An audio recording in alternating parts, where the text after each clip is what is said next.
Aha! I noticed that the mute was on and now it is not on. Hello there, folks, and welcome to the stream. My name is Mike D'Angelo, aka That Tellest Guy, and I am joined by my lovely co-host, Rhianna. Hello. Hello. Hello. I'm having a bad asthma day. Yeah, we almost, we're talking about, not doing the episode today, but Rhianna's like, but I'm going to be feeling terrible on Thursday, too. Yeah, because they're mowing our outside lawn. As opposed to the indoor. I'm silly. I can't go outside, so I will be inside. I have to be an inside person. So we are talking today about methods of travel in the Tellest universe. There's walking. There's walking. A lot of people have legs. We figured we would kind of highlight art from the Tellest world to kind of indicate what kind of stuff you could do. And we'll just kind of talk all right through it. Yep. So why don't we start with just the horse, just the carriage, just the buggy, mm-hmm. The horse and buggy. Mm-hmm. I mean, typical medieval mode of transportation would be the horse and buggy, and we have a few carriage rides written in there.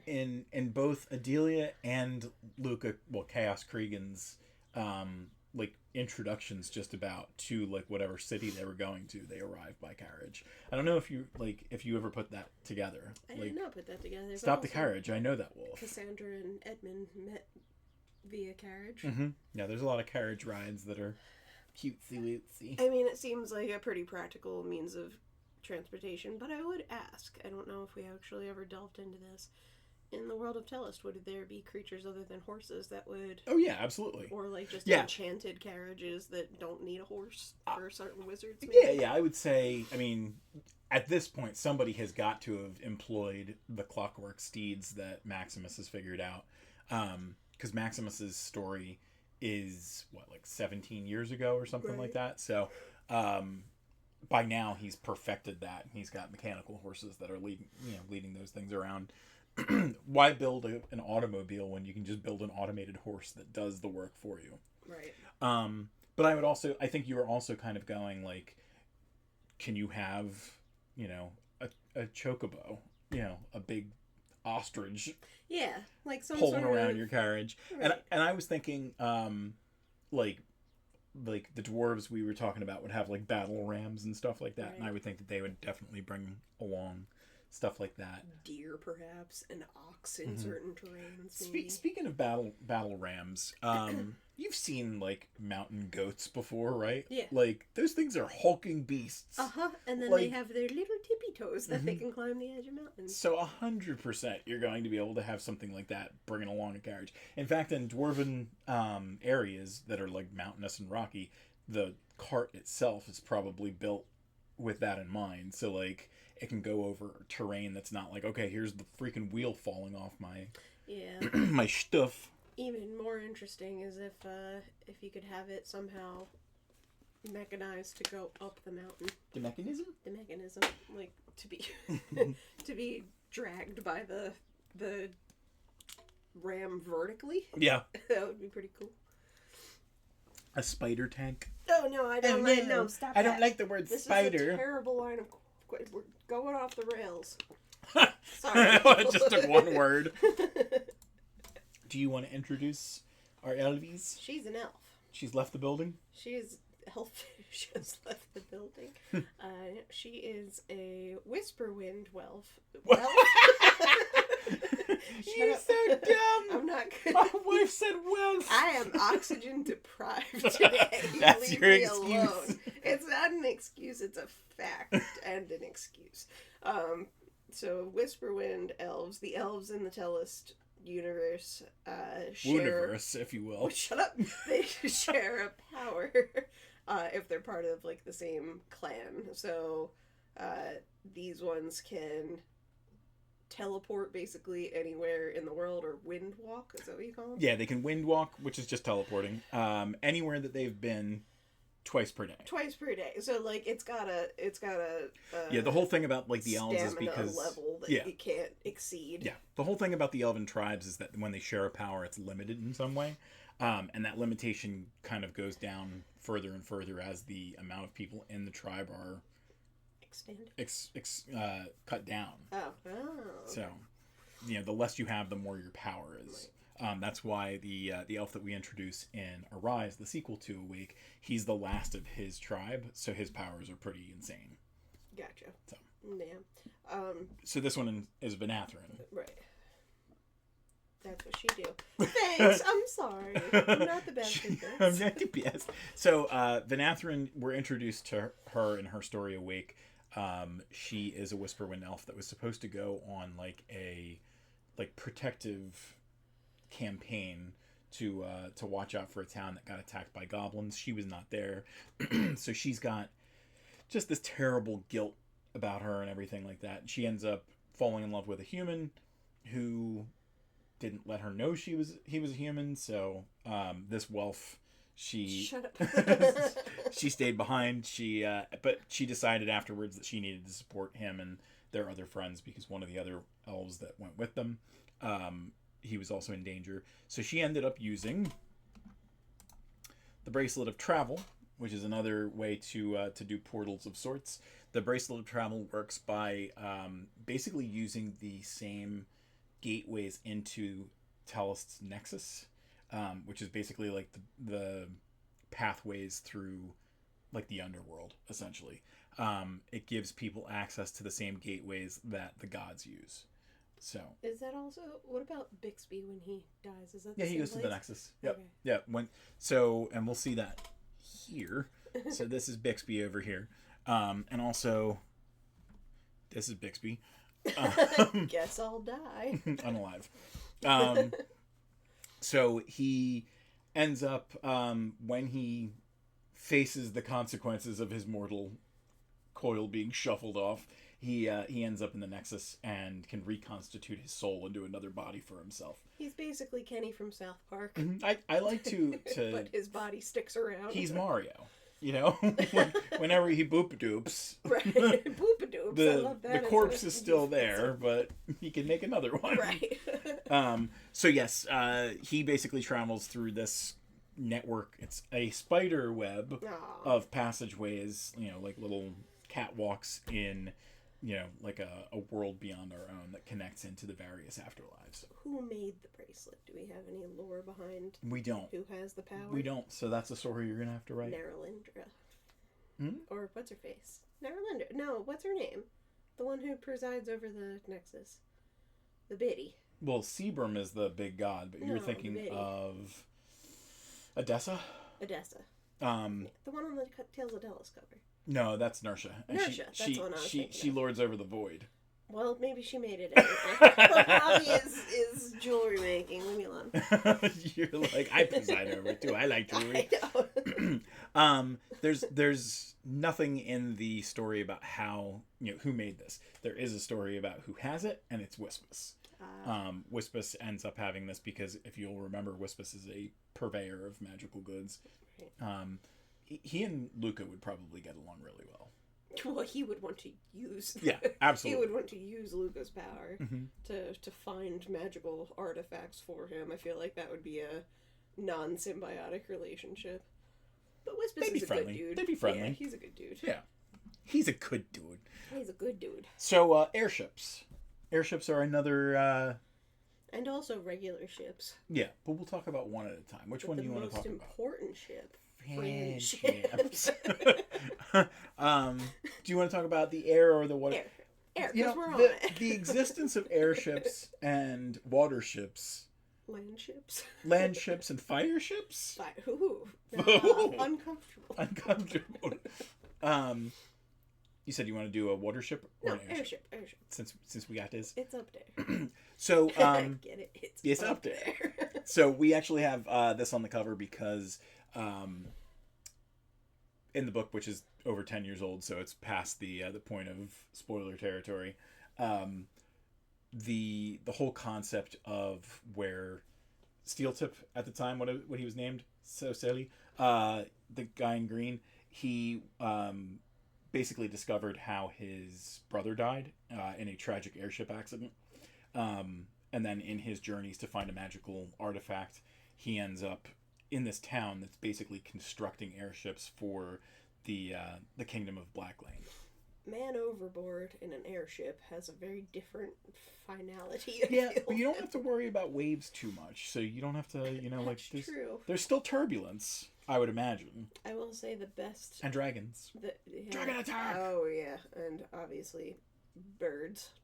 Avarians, which is another topic we'll get into. We'll be looking at those things, too. Just side note, one of my favorite airship depictions of all time is obviously Stardust. Yes, absolutely. They did it 100% well. With Robert De Niro. We always knew you was a whoopsie. that was a phenomenal scene. I loved the, the idea of a airship. I mean, you've got, like, in Peter Pan, you have the ship flying at the end, you know what I mean? Like, I think that the most beautiful thing about that is just the idea of it being like through starlit skies.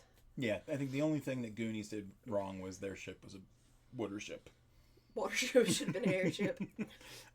Just so everybody knows, we'll probably go to our sponsor in about half a minute, but let's take a look at April's Fools one more time. Maybe we'll do a little bit of a tease. Worms. Land threshers. Worm. Landworm.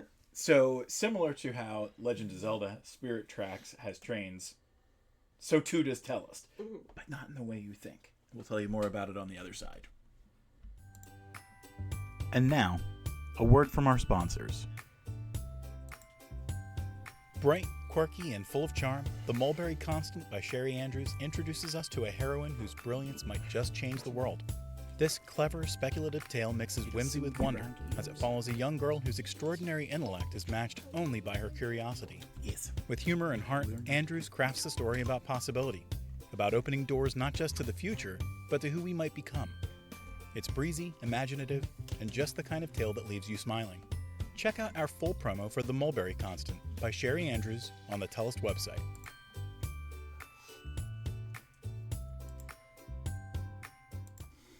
Alrighty, folks, we are back.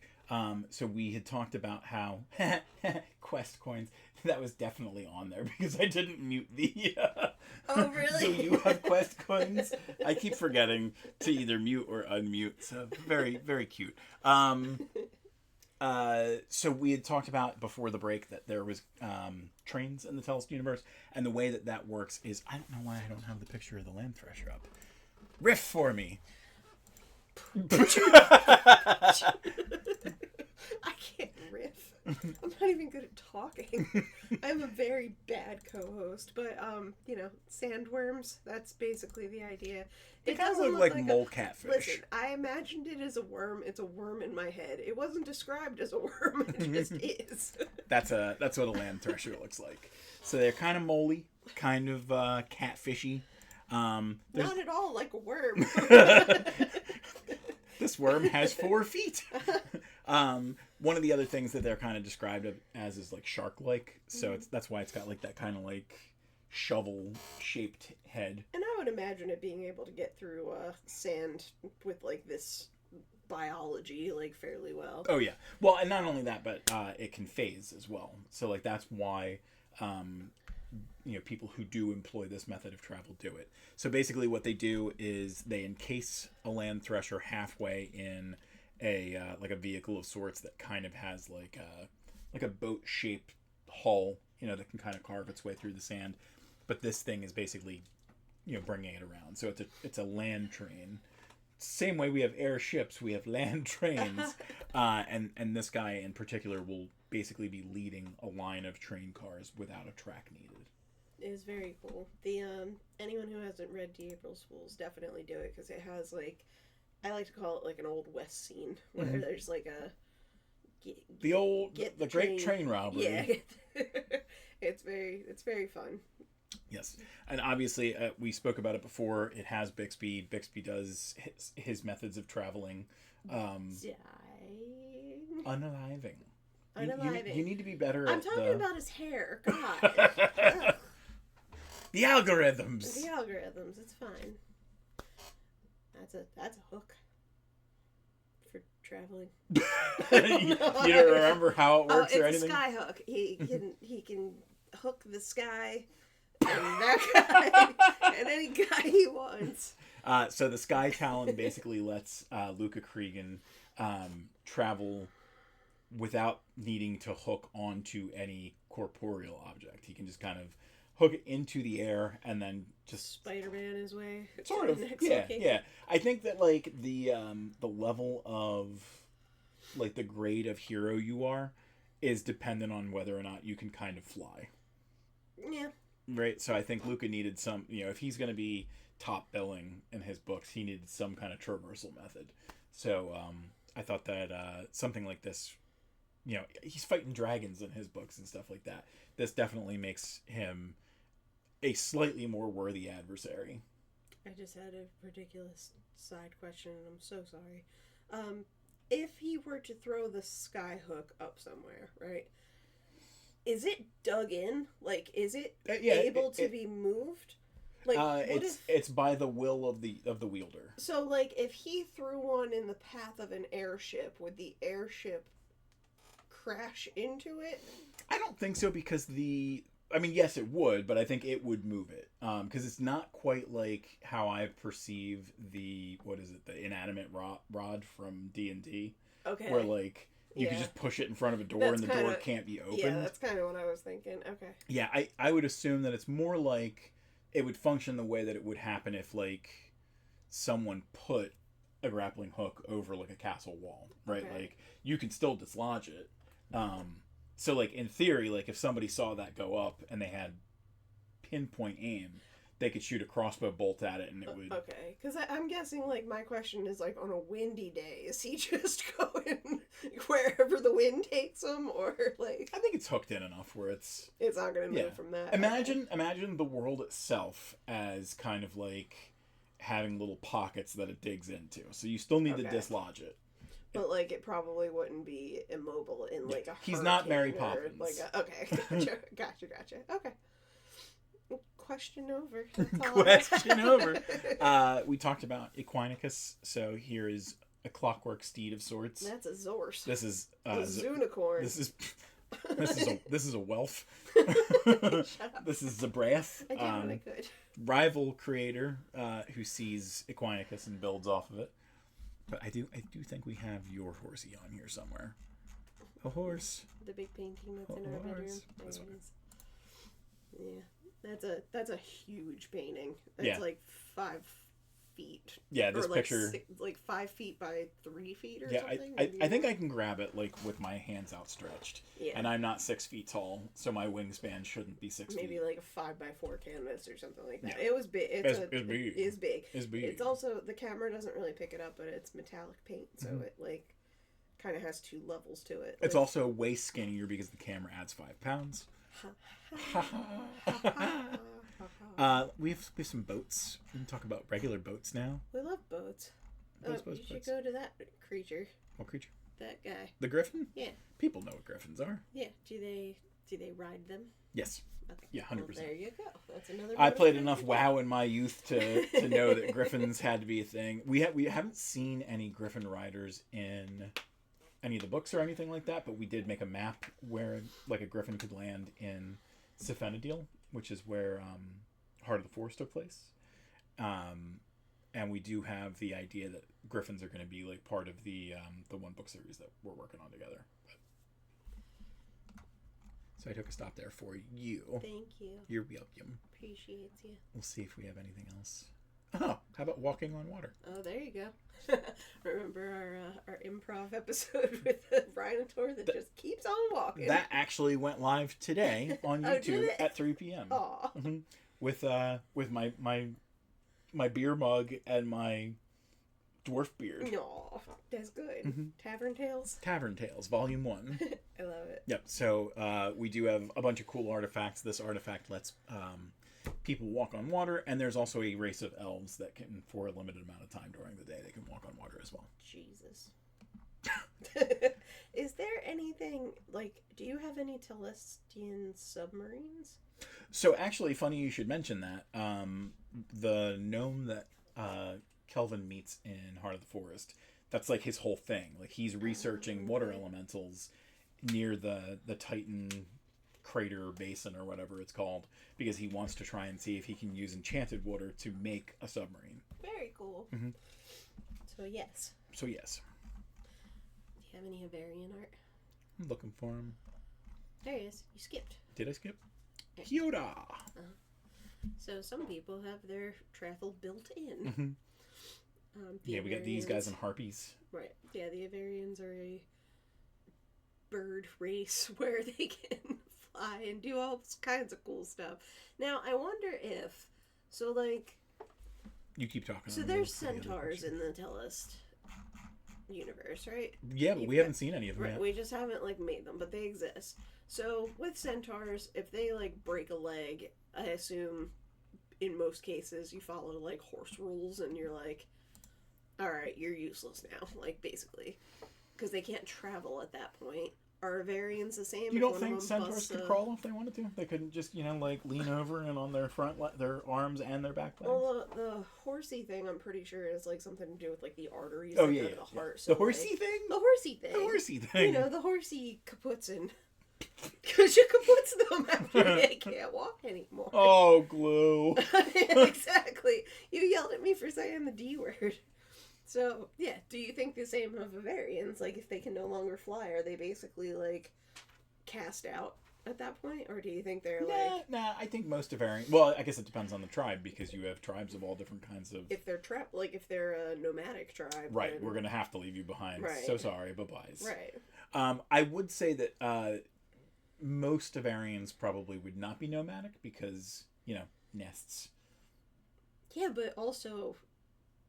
gooses migratory. Because they have to. Like, but also, gooses, not geese, gooses.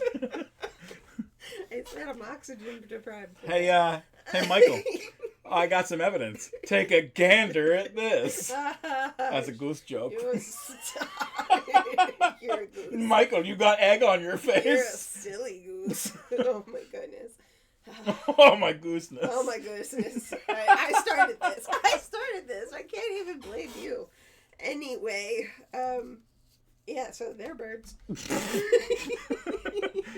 I want to see if I can find the picture of the captains. And then also Dragon Speaker. Because dragons. Yeah. Here, you talk. I look. Okay, so Dragon Speaker is the tale of a kitty person. You forgot her name, didn't you? Wait, it starts with a K. Kayanani. There you go. I got it. We got there. There's a lot to remember when you have a spouse who writes books. And when you have a goldfish brain. I do have a goldfish brain. I'm sorry. But yeah, dragons are a classic fantasy. Dragons. With a K. No, dragons are a classic transportation mode for kitties. Fantasy genre. So I think we should have a Deadpool for Rhianna. Which episode? I'm trying. We're massaging the bronchioles as we speak. Oh God. But with these ones, it's not necessarily like dragons are just gonna be like an Uber. Like they're not just gonna stop for anybody. You have to bond with them. Excuse me, am I your Droober for the evening? Here's a bottle of water. Would you like to listen to music?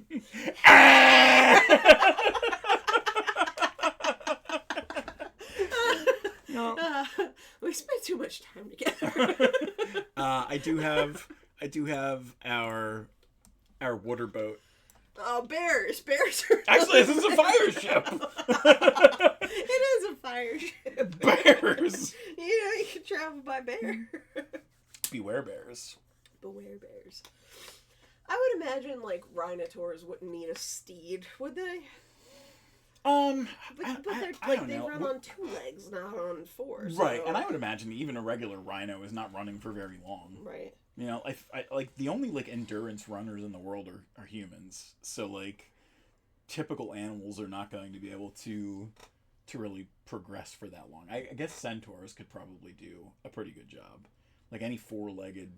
Yeah. But like, how many humanoids that we have? And would you even consider a centaur a humanoid?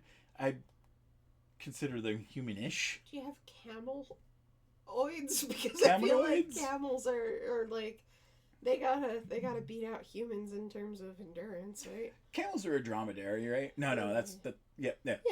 Dromedaries. I was thinking pachyderms for some reason.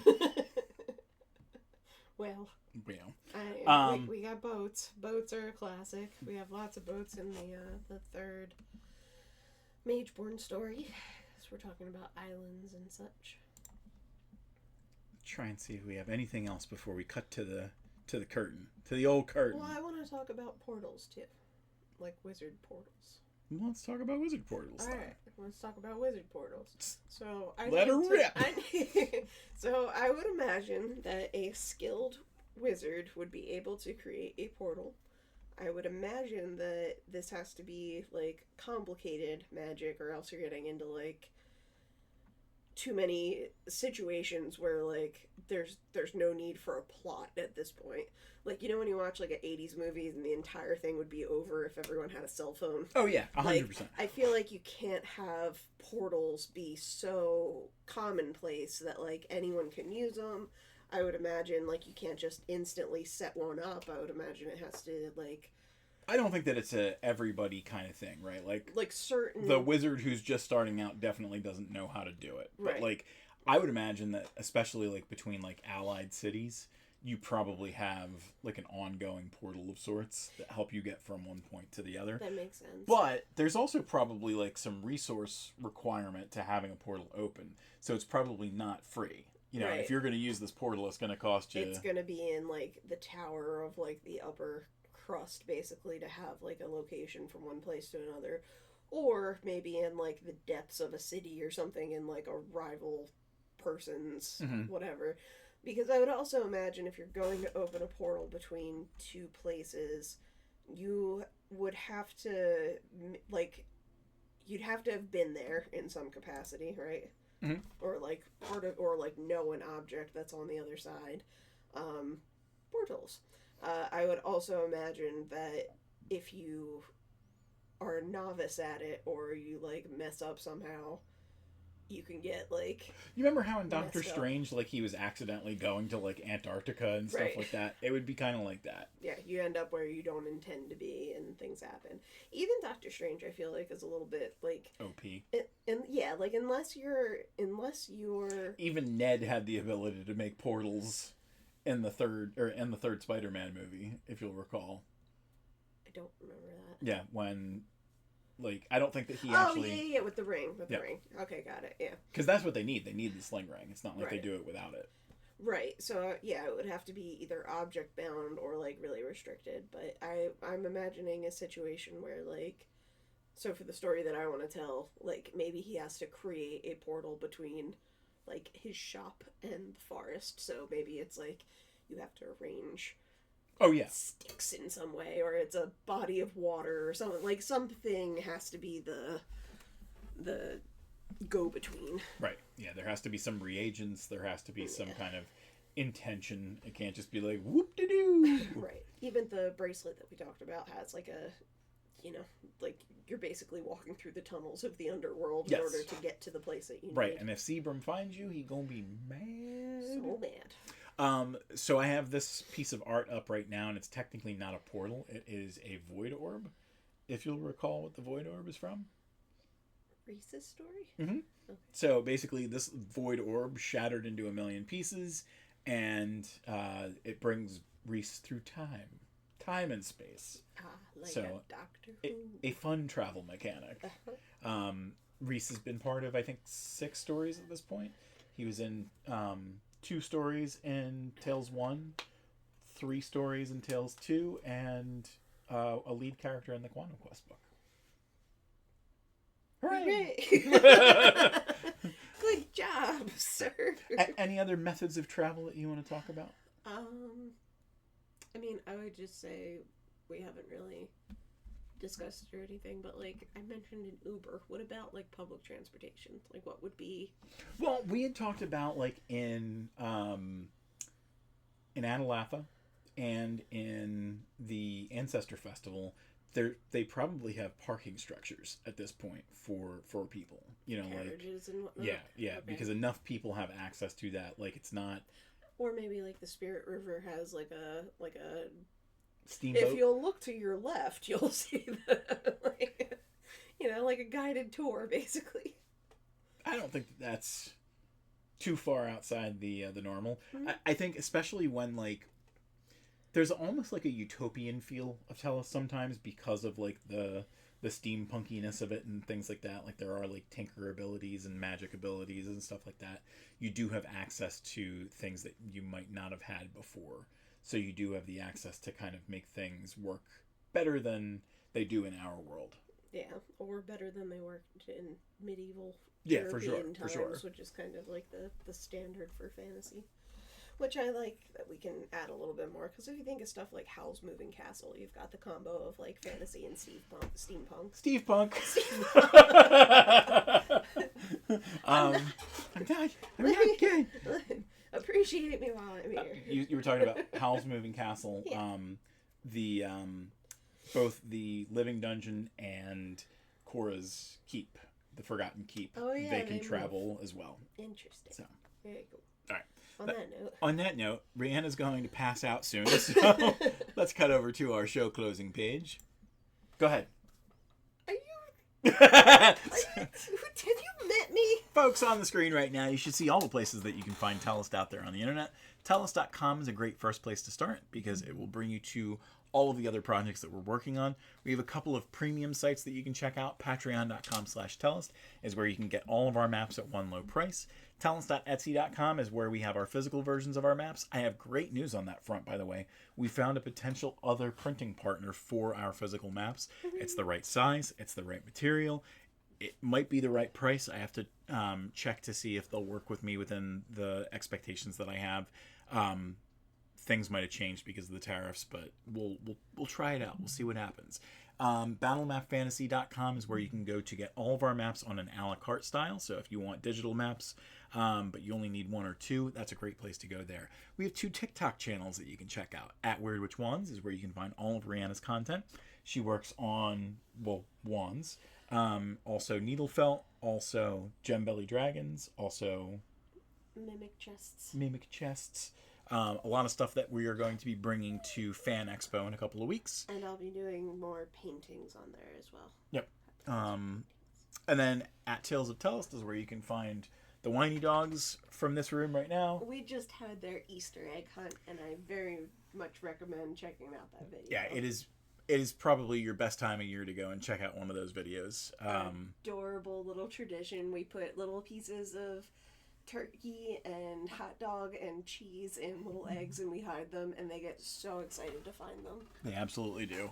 And we have a winner that you may not have expected this year. Our little Maisie. Well, now you spoiled it. Well, I said you shut up. And then we also have 2 video channels for you to check out. YouTube.com/@WorldOfTellest is where you can find all of our videos, whether it's making maps, Talking Tellest, or Quantum Quest Lives, our tabletop Thursdays, which we are getting back to very soon. And then the last place that you should check out is twitch.tv/ThatTellestGuy, where you can chat with us live. You can earn your quest coins, all that good stuff. That pretty much does it for today. Those are your methods of travel. What a cute way to bring everything together. Shut up, you. We will be back tomorrow for making maps, but until then, we'll miss you.